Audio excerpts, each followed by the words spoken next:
Hey, I'm Michael, and this is Michael in the Middle. It's an intergenerational relational podcast for people who are interested in better human interaction. I'm glad you're here.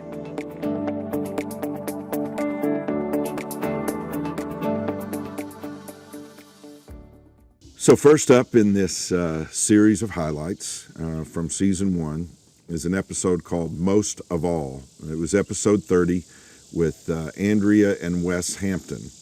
When I started Michael in the Middle, I made a decision to use song titles as titles for the episodes. My love of great songs and great singers and musicians really helps informs a lot of the ethos of the podcast.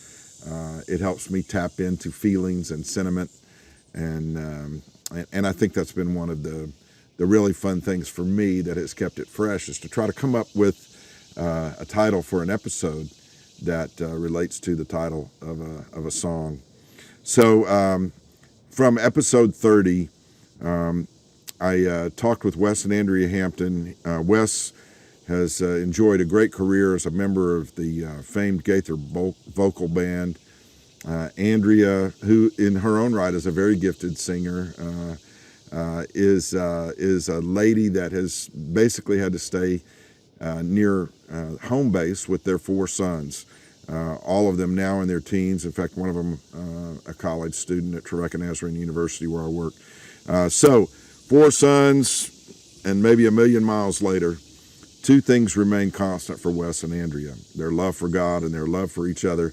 And this is just a quick little segment that will give you an insight into how they've worked through the process of Wes's career and how they've managed to maintain some really cool moments together as a family. And I hope you enjoy this clip. We would never have dreamed that this was even something to dream about. Yeah. Both of us having grown up on the music and loved the music and knew everything. In fact, Trevedores, when he was at Trevecca, the quartet he was in, they were pretty much a cover band for a vocal band. I mean, they did everything. Yeah. And so he knew all the parts. I mean, it was just embedded in us. And so, but it wasn't even a dream to sing with them because we didn't think that would ever be a possibility of auditioning or anything. So I've always been a realistic person. I'm not really optimistic. I'm not pessimistic. I'm just realistic. So I thought that's not reality. I'm not going to sing with a vocal band, so I'm not going to dream about it. I'm not going to sit here and think, oh yeah, what if one day? So that wasn't even on the radar. So for it to just literally come out of the sky and God to say, here's this opportunity just to audition. You ever think about the fact that may be what the scripture means when I will give you the desires of your heart?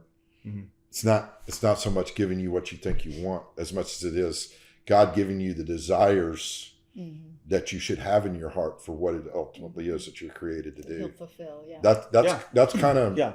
I mean, I don't know where that fits in the theology books, but that's certainly the way it's been for me. Mm-hmm. When you can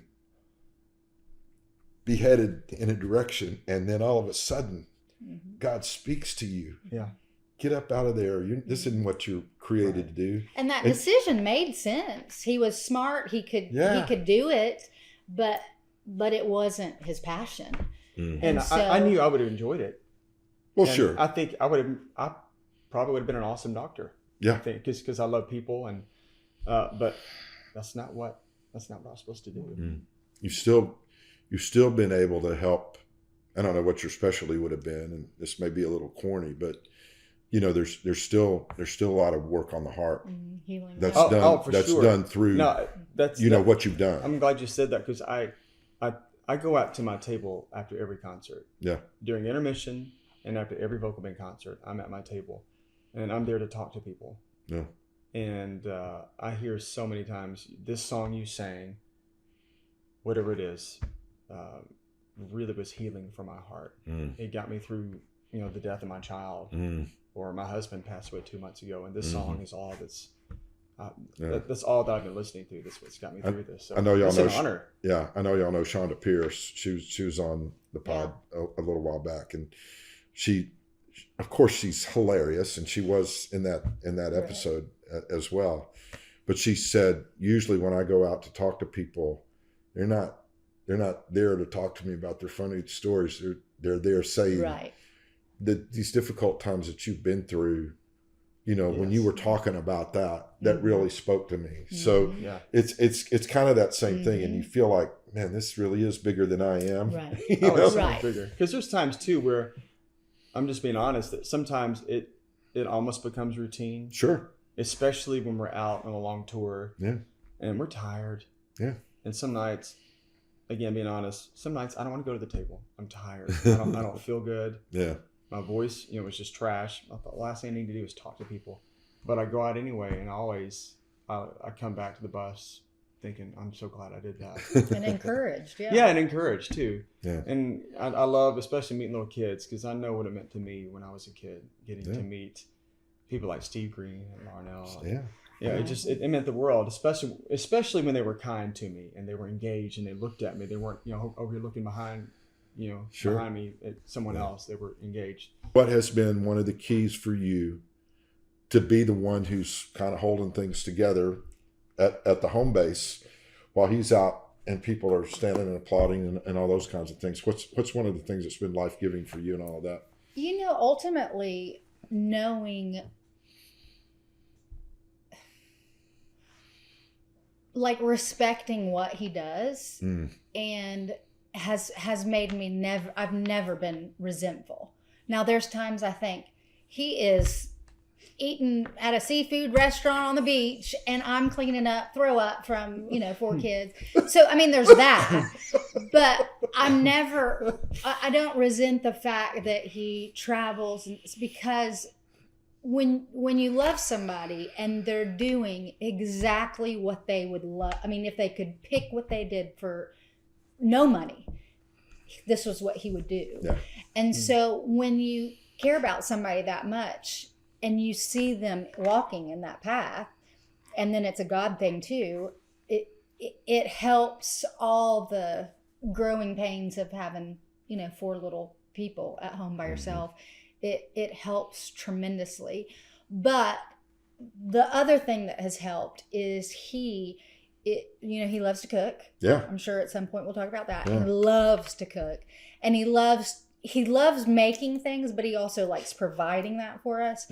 And so he's always been very good about, and I don't like to cook, so it works out really well. So he's always been very good about like prepping a dish or two, and even having the food for me to prep the other meals, like ready for me, so that when he leaves, I've got kind of backup, happening. I love that. Because as we decided to homeschool 8 years ago, by the time you homeschool all day and then like, oh my word, food, and I don't like to make food, so that was even harder. So when he would do things like that to help get us prepped for, his being gone, those obviously helped. And then you just have to have that mindset of, we don't celebrate birthdays on the birthday because Wes isn't home. Yeah. And the boys have had to, there's lots of sacrifices that we've made, but any family makes those sacrifices for whatever reason. Yeah. And so for us, our time together is different than other families' time together. And, we've said no to a lot of outside things like sports and stuff when the kids were younger, because we couldn't have managed that type of schedule with his schedule. Because when the kids were younger, that's when he was even more busy. I mean, gone even more. His schedule is a little more balanced now. And of course, the kids are older and can do more stuff by themselves. I wish it had been a little more reversed. Feed themselves, They bathe can themselves. bathe themselves That makes a now. big difference. Yeah, they really can. So I don't know if I've really answered that, but I think a lot of it is the mindset. It's great, and it is a partnership. I remember when Carden was born, so our third oldest, I was in town for not even 36 hours. Well, we had to schedule We had to amniocentesis to make sure his lungs were developed so that we could take him early. Yes, they could because do a Wes was about to C-section. be on a 12-day West Coast West tour. Coast tour. So the only way he was going to see him be born is if we had a very early C-section. Yeah, and so I think he was 2.5 weeks. Amazing OBGYN decided. He was a Christian. Just a great guy. He said, yeah, we'll do that. We'll do that. So you were yes, here I like got- 12 hours? I got to see him, for a day, and I'd leave for almost 2 weeks. It was not fun. My dad was an itinerant evangelist when I was born. I mean, he started pastoring when I was about a year old, and we joke about it in our family. I came 2 weeks early, and he was up in Springfield, Missouri, trying to figure out he had to ride a train back to Oklahoma to get to see me, Man. and then he had to Good take luck off out. and leave again. Yeah. The joke in the family is that I came 2 weeks early as an infant, and that was the last time I was that early You for were anything. early? You know, I've been early, Ah, in right. some cases, but never 2 weeks early. And so, yeah, that life is a challenge. Wes, you're on the other side of that. You're having to leave the house and go get on the bus and go somewhere. What has that been like over the years? And has it gotten easier like it kind of did for Andrea on her side of things? It's gotten way easier just knowing that the kids are older. They can take care of themselves. They can make themselves breakfast or even make themselves lunch. Yeah. Or, hey, we got Or something frozen. drive somewhere. Yeah, now we have, 2 drivers. One's not in the house anymore. We have another driver. Hey, go take your brothers, get some dinner. So the load on her has definitely decreased. But I'm still gonna this evening. I'm gonna prep one meal for her so that she can have something for tomorrow. Just because I'm a great husband. What are you making? Chicken noodles and dumplings. Yeah, All right. it's gonna be great. So Would that be in one of your recipe? It it is. is. As a matter of fact. Yeah. And- So I'm and gonna do that. So all she has to do is just heat it up, put the noodles in, and boom, dinner's done. So That's fantastic. yeah. What's the funnest thing about what you do? I love singing harmony. Do you really? I love doing solo things, but there's something special about the group, about the camaraderie of guys that I absolutely love, that are my brothers, and we get to make music together. I love it. It's fun. It's I just haven't, fun. It's satisfying. I have an actor that, lives in or is part of our family. So I know what it's like, to get on screen and be able to fill a role. But when I see you guys, on YouTube or wherever it is that I'm seeing a Gaither vocal band video, it looks like you guys are just having the best time of your life right now. We are. We really are. Do you think that helps the music? Oh yeah, and I think most audiences can sense when there's not a cohesiveness in the group. They can sense when the whole team is not pulling in the same direction. Yeah. So to have a group now, especially this current group that's been together for 6 years, it's just a very, very special group of guys. There's no ego that has to be stroked. There's no quote unquote front man. It's just a team, and I think that makes all the difference because the audience sees that. Okay, all these guys just want to win. They don't care who makes the shot. Yeah. They just want to win, and that's what we do every night. We just want to go out there and win. I'm interested musically about, obviously Bill at this stage of the game is mostly singing a bass part or singing in his very unique style of solo. Yes. He's got one of the most unique singing He voices does. you've ever heard. It's really cool, but it's how he talks but it's too. but it's kind of a talking, singing kind of thing. Very cool. And I've just always been fascinated. Bill and Gloria Gaither have been a part of my life since I was a kid, listening to the Gaither Trio. Bill and Gloria and Danny, and on 8 tracks and the 1968 Buick LeSabre and stuff like that. But to see how they have not only impacted the music industry and obviously prolonged the careers of a lot of people by giving them extra shots, extra opportunities to be seen, and even revived careers. Even revived music. Good point. But there's something about them that I've never been able to fully articulate. They're an unusual team. Bill and Gloria are. They are. And the lyrics that have been married to such memorable tunes across the years. What is your favorite Gaither song? Oh my gosh. Whether it's something the band's done or have you ever thought about that? Yeah, it's always tough. it's always tough to decide. At the top, I believe in Hill Call Mount Calvary. Oh, wow. Yeah. Sinner Saved by Grace. Oh, yeah. The song I Am Loved. Yes. The song Go Ask. Unreal lyrics. And some people might not know, I'm sure you do know this, but Gloria is responsible for probably 90% of the lyrics. Yeah. She's the writer. Yeah. And then Bill is just the musical, she's the lyrical genius. He is the musical genius.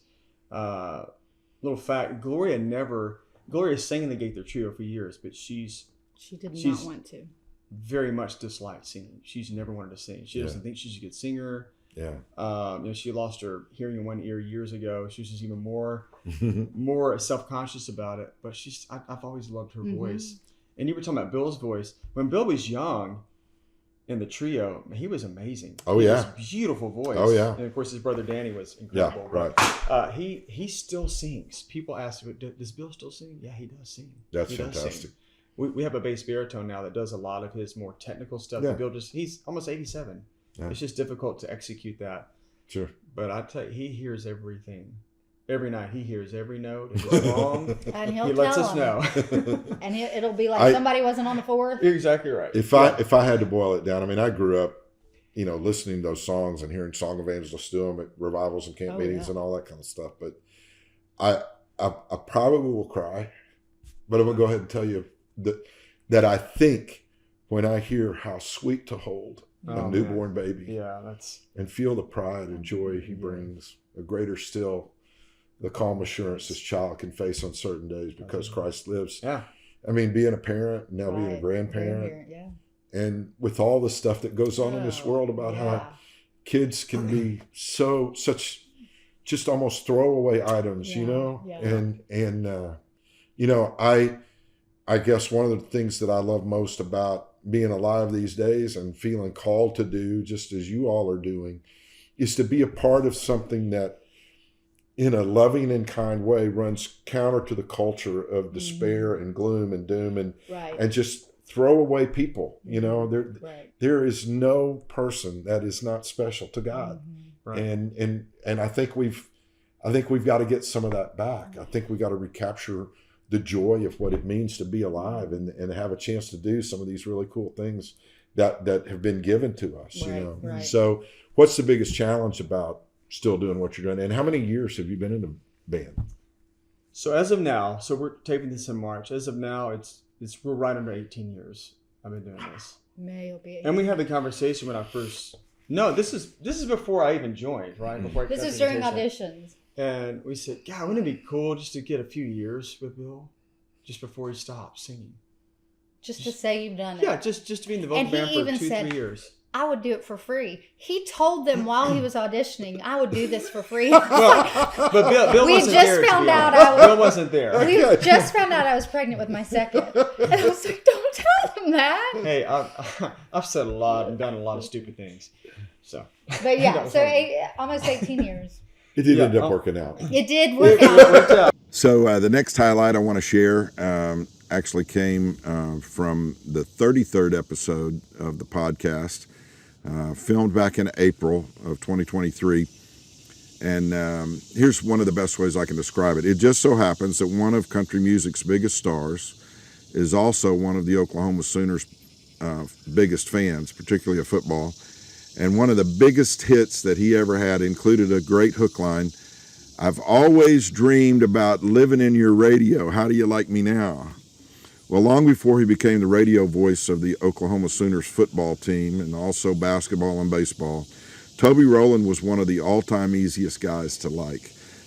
He pursued a dream that began in college, and he moved on from calling basketball games at his alma mater, Southern Nazarene University, to a successful stint on the CBS affiliate KWTV Channel 9 in Oklahoma City.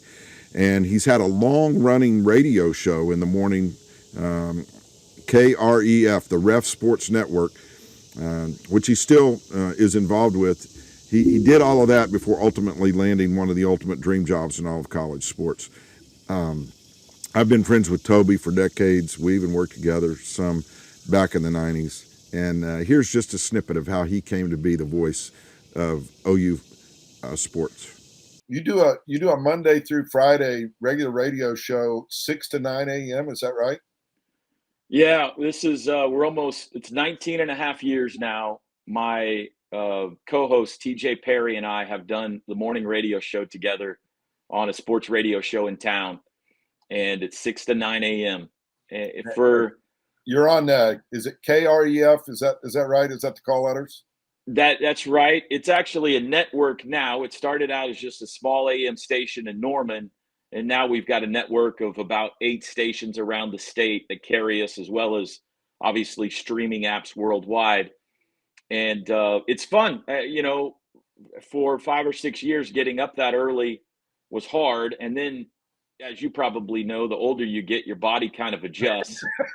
And Yeah. now it's not hard getting up. It's hard on the weekends or when you have an opportunity to sleep in. When you can't. It's hard for me to get past 7 a.m. now, but I like it. It's fun. We have a good time. We talk some sports, but we talk a lot of silliness too. And it's over by 9 o'clock, which allows me to kind of get on with the rest of my day. I love it. I love it. So the chronology of it is you work at SNU for a little while, you're sports information, you're doing games, and at some point you transferred or transitioned, I should say, to TV there in town, right? And is Channel 9 the CBS affiliate, if I remember correctly? That's correct. Yeah, I was an intern at Channel 9 my senior year at Southern Nazarene in the sports department. Happened to be 1995 when the Murrah building bombing happened in downtown Oklahoma City. Yeah. And so in that horrific situation, I had an internship where not only was I working for Channel 9, but I got to work for CBS National News and 60 Minutes. And, the national news lived in Oklahoma City for about 3 months after that. I remember. And that was an amazing learning experience in the middle of a terrible, terrible tragedy. But I interned there for a year. Then I worked at Southern Nazarene, but I kept in touch with Bill Tegans, who was the sports director there. I don't know if you know who Chris Harrison is, who has been the host of The Bachelor for many years, but he was a sports reporter for Channel 9 at the time, and we were good friends. And about 5 or 6 years later, they called and had a position open for a producer. So I went to work for them on part-time. I was doing SNU and Channel 9 as a weekend sports producer for them. And then a full-time job became available in about 2001. And that's when I left Southern Nazarene and went to Channel 9 full-time and worked there for about a decade or so. Did you start doing some work with OU prior to your departure from Channel 9? Yeah, they were University of Oklahoma's owner. Channel 9's owner, David Griffin, owned a percentage of Sooner Sports Properties, which is the television and radio arm of OU. And so anytime they were looking for talent to fill in, they tended to kind of look at Channel 9 people first. So Dean Blevins would do some stuff for them. And I started doing some baseball and softball games when I had a free night.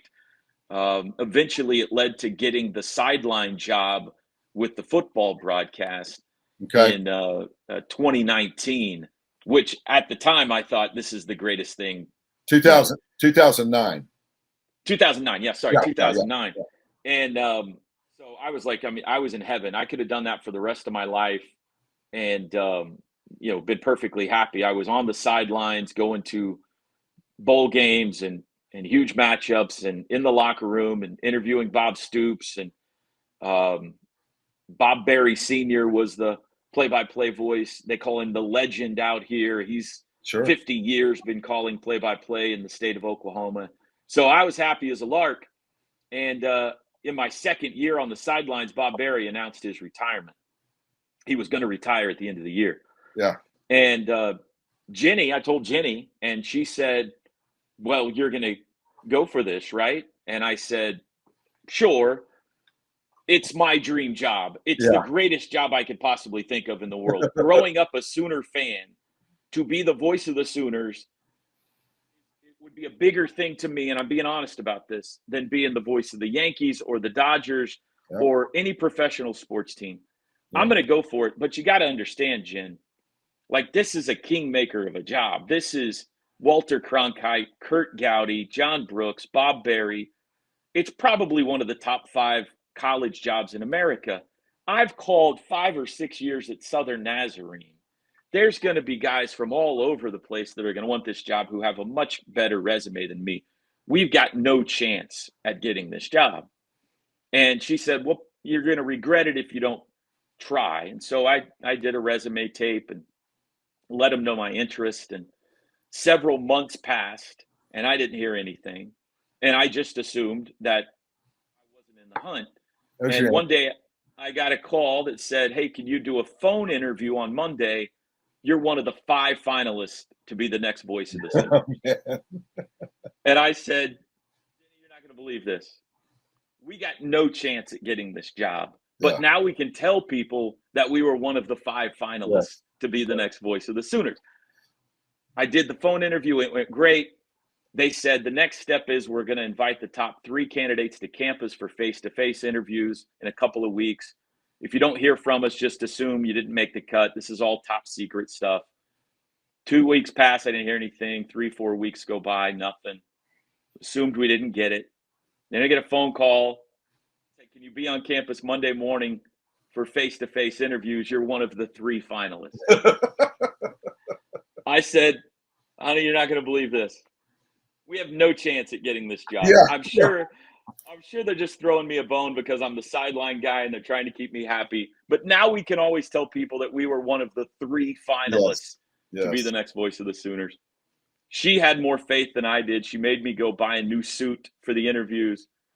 I did the interview with the athletic director in the morning, and I know him pretty well, so it went great. And then he walked me over to our university president's office, the Oval Office on campus.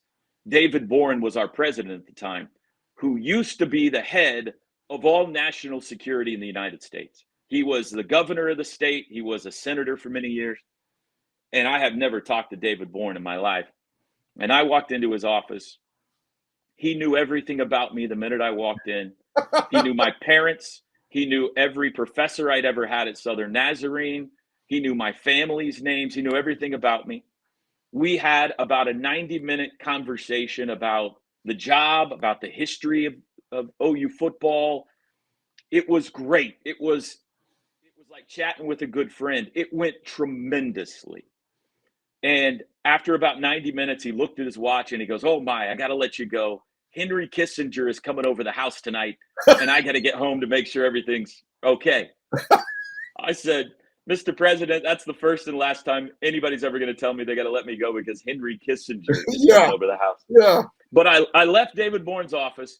I grabbed my cell phone. I skipped across campus and I called my wife and I said, we might get this job.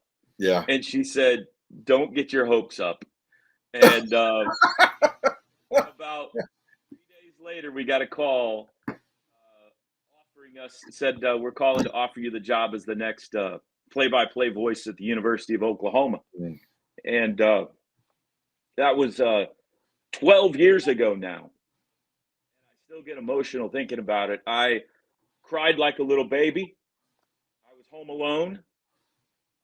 Called my wife, who was at a Mexican restaurant with friends, and I told her the news, and she screamed, and all her friends thought she had burned herself on the Mexican food. And I said, you can't tell anybody. They're going to have a press conference. It's all top secret. And for about 3 days, I was walking around every grocery store and place in town. I wanted to just run up to people and shake them and say, you're not going to believe what's about to happen. And it happened. And it's been greater than we could possibly imagine. I mean, the places we've gotten to go, the games we've got to call, the people we've got to meet and work with, and the way it's changed our life. We knew that day it was going to change our life, but we didn't know the magnitude to which it would. And it's been an unbelievable journey. For singer-songwriter Rick Lee James, the words for songs just flow out of so many life experiences. And his music expresses the joys and sorrows that often accompany living one's life. And wow, does he ever have a gift for capturing a moment. Episode 31 explored how Rick became an expert and social media influencer by simply offering up Mr. Rogers quotes. He also has a couple of different podcasts, particularly the successful Voices in My Head. He has a Twitter account that just shares Mr. Rogers quotes. It's pretty amazing. This vignette shares about how he wrote a song called "Love Your Enemies," and I love how he kind of led me through the process of writing the song. I even share a clip of the first verse and chorus of the song. And I'm certain that this excerpt from a very interesting podcast episode will be meaningful to you as well.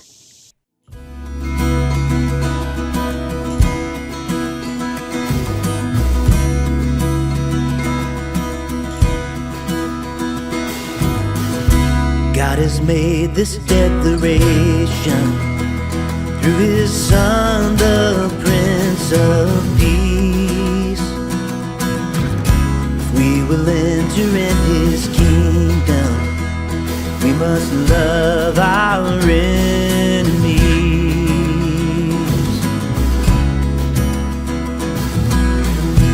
Lord, deliver us from hatred, prejudice and cruelty. Come remove discrimination, that the truth may set us free. Lord and Maker of creation, every life is dear to Thee. In the holy name of Jesus, help us love our enemies.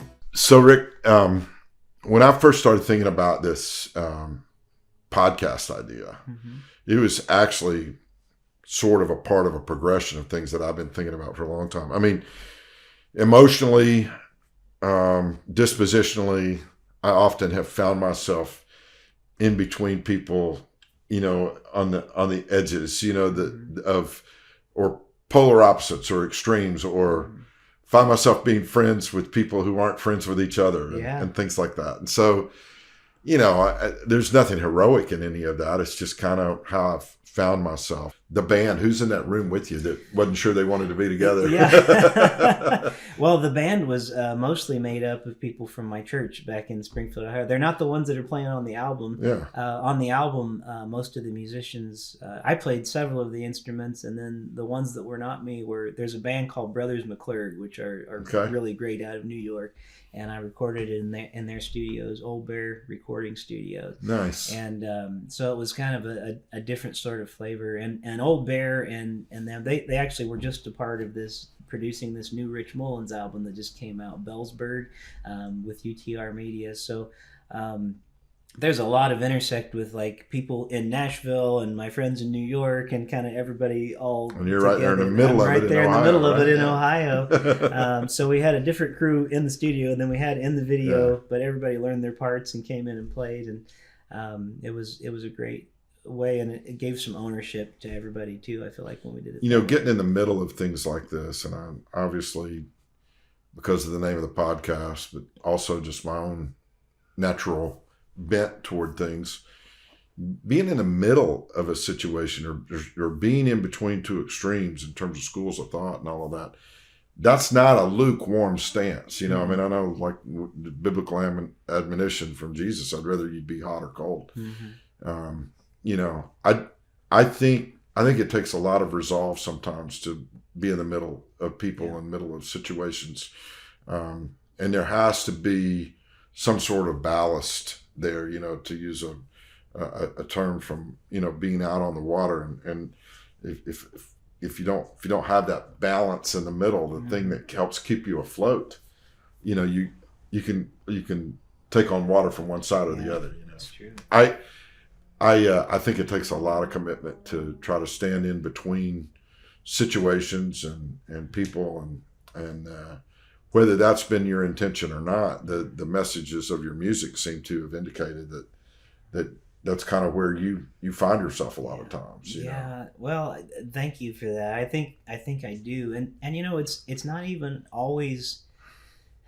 I don't think we can always stay in that middle ground, Right. but I think there are ways to figure out where if we can speak the truth in love, we can maybe, for the people we would consider enemies, for their own good, if we would ask that question, what would love require of us? You know, in those moments, sometimes you're right. It's just trying to be in that central spot, but sometimes it's also wherever side we have to pick. How do we do that lovingly? The analogy that I would draw for what I see the middle as being a bridge between two sides of a chasm or a river or whatever, and sometimes you're stretched all the way out on both sides, but you're standing there in the middle, giving people an opportunity to, walk back and forth across, toward each other, and I mean, I have very strong opinions about a lot of things.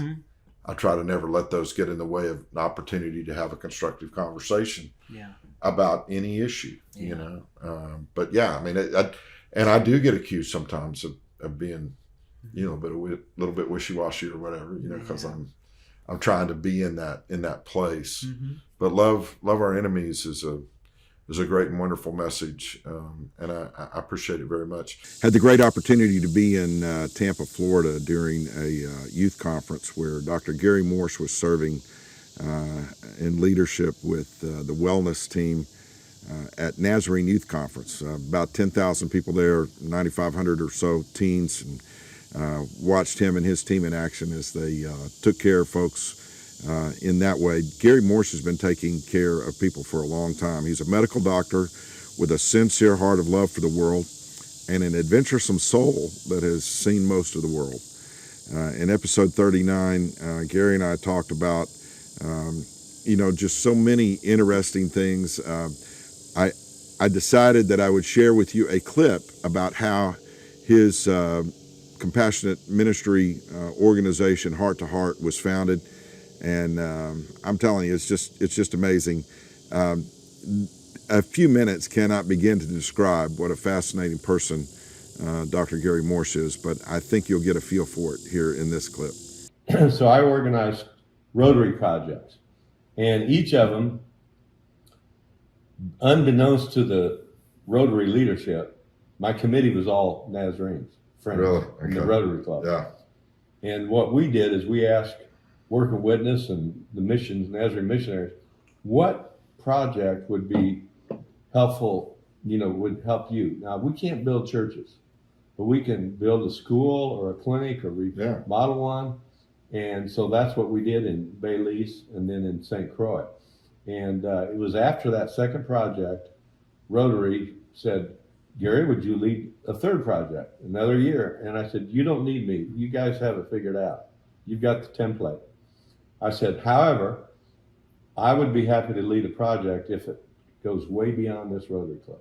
It would take all the Rotary clubs in Kansas City, maybe other Rotary clubs around the country, and not just Rotarians.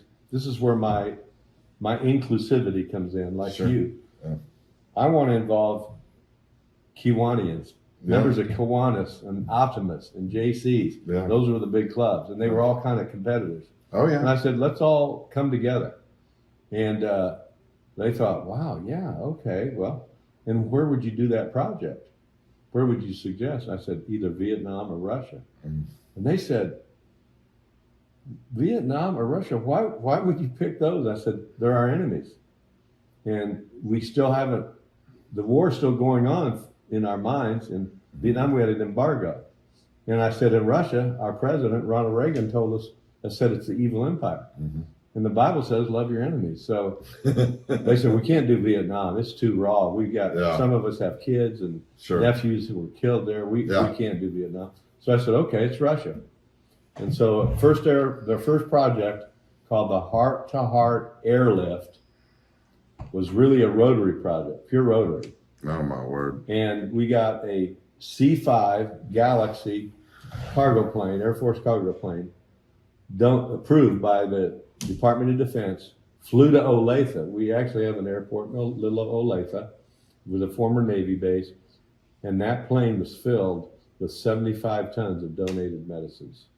So you're you're in Olathe, Kansas, and the C5 comes in. You loaded it up, and where did you go? I mean, Russia's yeah, pretty big country. So obviously, at that point, especially, obviously, there'd been a lot of advanced planning. I had been over there once. Sure.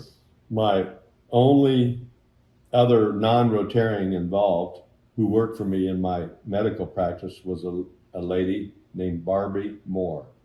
Oh my word! Yeah. And Barbie, I hired Barbie. She's actually a medical assistant. She was trained as a medical assistant, but never worked that. Yeah. And she met Harlan and got married. But anyway, Barbie is a super organizer and just understands the transformational power of volunteerism, of service, of serving the poor or the needy. And so she went over a couple of times. We had 34 hospitals identified that were going to get the medicines. We knew which medicines were going to every hospital. We knew she had lined up trucks to drive up behind to unload as the C5 came out. We had the pallets all organized so that these 5 pallets went. We had 160 pallets. So 34 hospitals, that would be what, about around 5 pallets per hospital. That's a truckload, And so we would load those pallets onto the trucks, and then volunteers would literally ride with those trucks to the hospitals, or have a car go with them from the hospital would send a car, and they would actually accompany the medicines to make sure they didn't get diverted or stolen or gone, whatever. And that project was so successful that before I got home, there was a message on my answering machine from a member of the Joint Chiefs of Staff in Washington, Pentagon, saying, Dr. Morse, this project was absolutely it's the biggest joint government civilian project, public, private, partnership we've ever done. And we would like to ask if you would consider doing another airlift to St. Petersburg, Russia, and we will give you another C5. Well, I mean, with an offer like that, you had to do something. So we incorporated a not-for-profit, and we needed a name. Well, we called our airlift the Heart to Heart Airlift. The idea was the heart of America to the heart of Russia. And so we thought, well, let's just call ourselves Heart to Heart International. So that's where we came up with the name. Well, that was the beginning of so many airlifts. I mean, we got airplanes from the Air Force, thanks to you, the taxpayer, and other taxpayers. We got dozens and dozens and dozens of C5s, C-17s, C-130s to fly our medicines all over the world and to take our volunteers. They could ride on the planes, literally. The civilians could ride on military planes, and we would deliver our medicines. We would hold educational programs for the doctors, for the nurses, and that launched Heart to Heart into what it is today, now approaching $3 billion total in medicines we've delivered worldwide in 30 years. This is unreal. The last set of clips that I want to play for you came from episode 29, where I attempted to tell the story and in some way convey the impact of Dr. Charles Johnson. Reverend Johnson passed away in January of 2022. He was pastor of Fitkins Memorial Church of the Nazarene in Meridian, Mississippi for 61 years. A testimony to one man's faithfulness as a gifted preacher and valiant civil rights leader. God led Charles to Mississippi, a place that he initially dreaded, and it ultimately became a place of great triumph in his life. I have clips of an interview that was done several years ago at Trevecca, where Reverend Dr. Chet Bush, now a Fulbright scholar working and serving in the Middle East, at that time was a graduate student at the University of Mississippi in Oxford, and had befriended Charles and Shirley down there in Meridian, and felt like Charles's story really needed to be told. I'll let the clips speak for themselves. It even closes with a great song that Charles sang, and then I'll be back to wrap up the episode here following these beautiful moments with Charles Johnson and Chet Bush. I think that as we kind of dive right into this, I wanted Chet and Charles to be able to think about the process that occurred. Chet, why did you write this book? Well, I wrote it because Charles is my friend. Because he told me stories that moved me, and the more he told, the more I wanted to hear, and the more I heard, I thought more people need to hear this, and somebody's got to tell it. And so, you know, I felt deeply called to work with him in this, and I was just so honored and grateful that he would be willing to share this with me. What'd you think when Chet first called and said, "I want to write about your life story"? Well, I said, it's about time.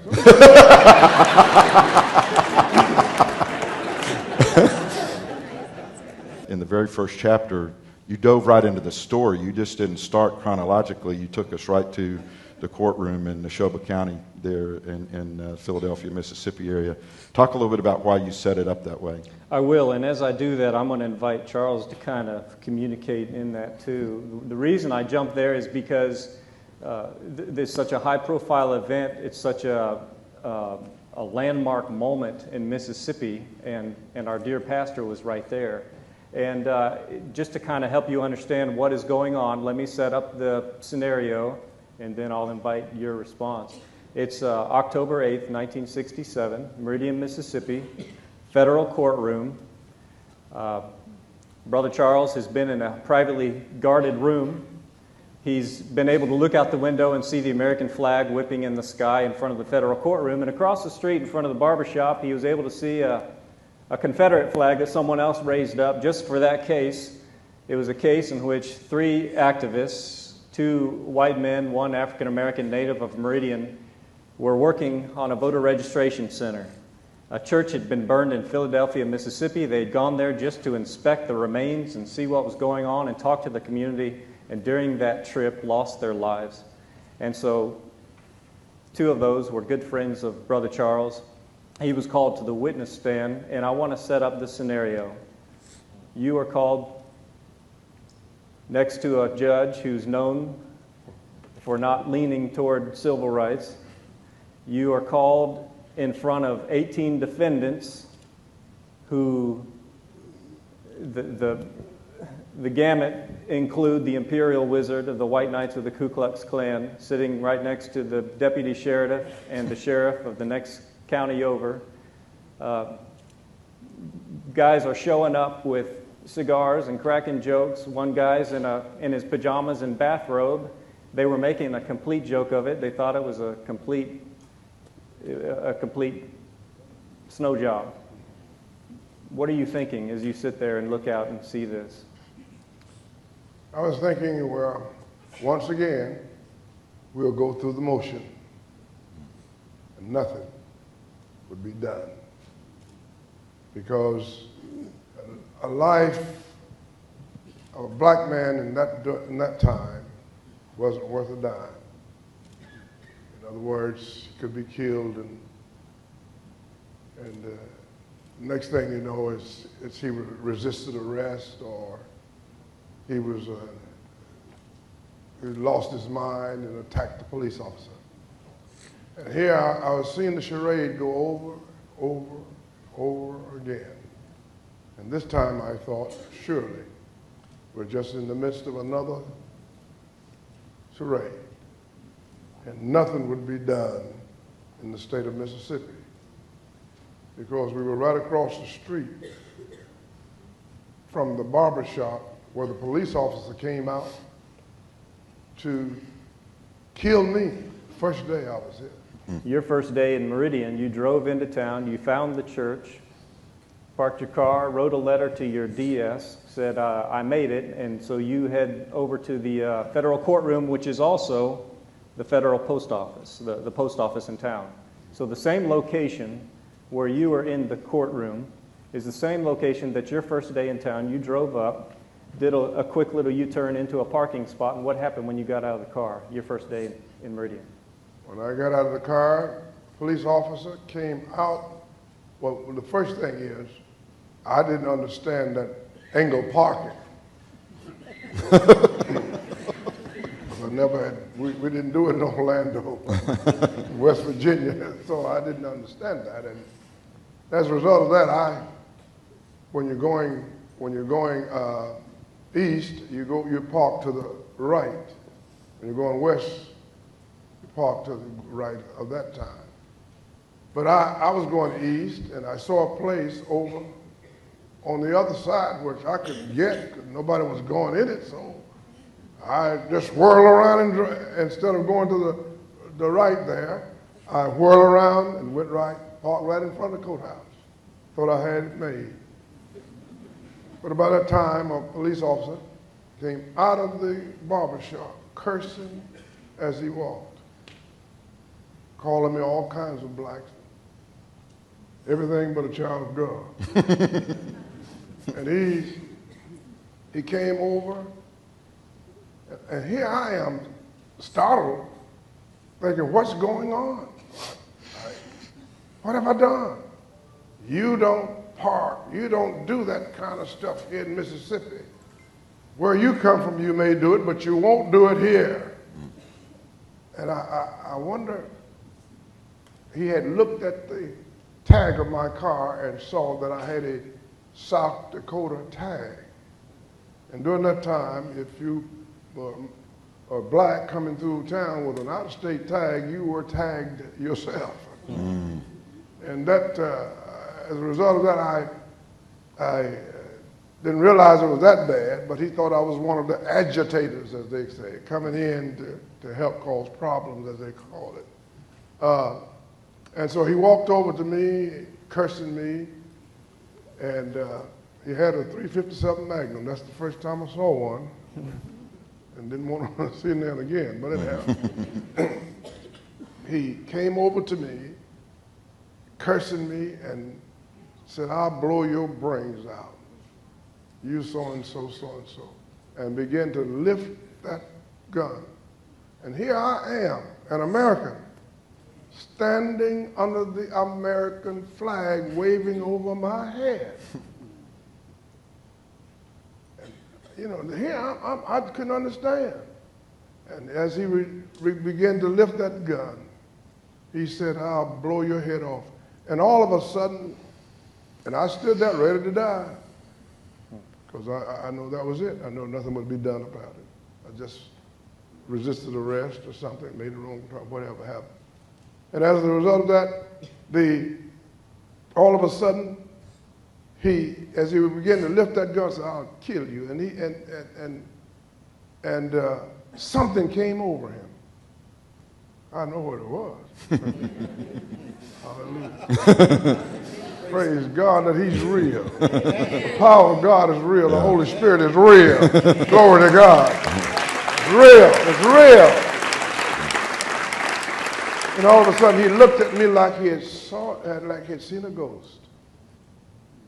And he eased his gun back in his holster and never said another word, and turned and walked away.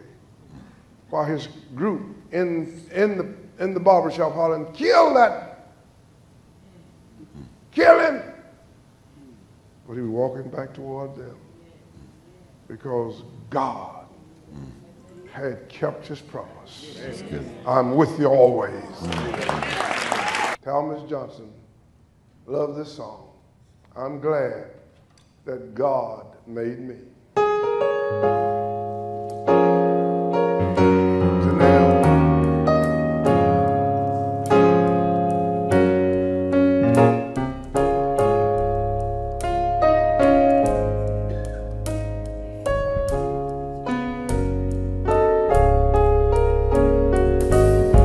I'm glad man didn't make sunshine, for he may not let it shine on me.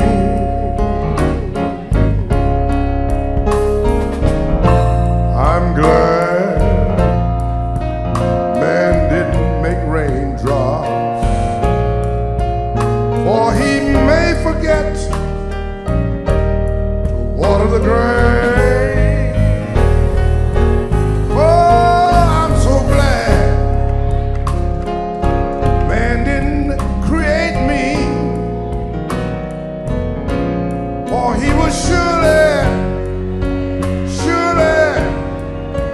try to destroy me.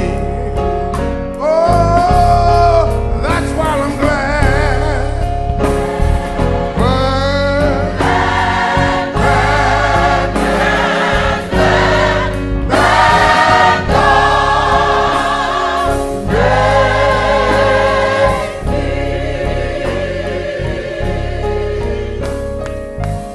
I'm glad man didn't make heartaches, for he'd give me more than my share.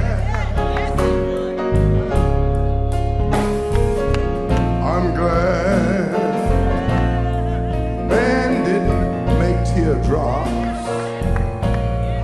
for he'd find joy in the tears that I shed. Oh, I'm so glad man didn't create me, for he would surely try to destroy me. Oh, that's why I'm glad.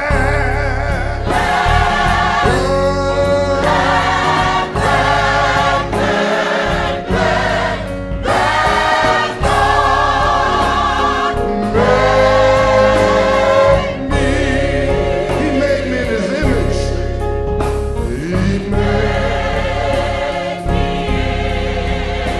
his image. Oh, he made me just like him. He trusts the world in your hands and mine,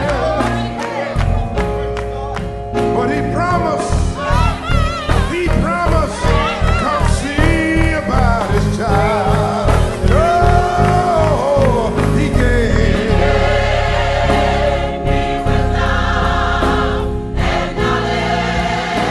Oh, he gave me eyes to see. Oh, that's why I'm glad.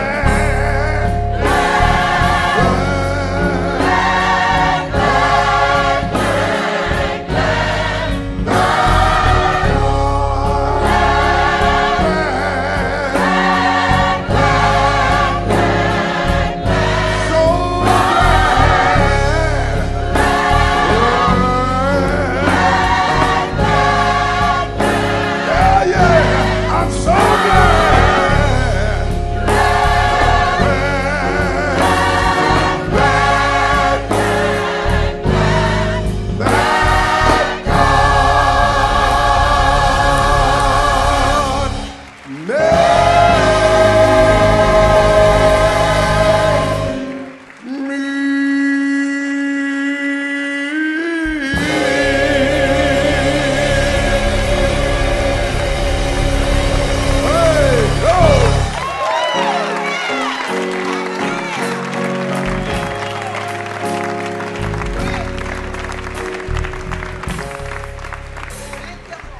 Well, thanks again for joining me on this journey.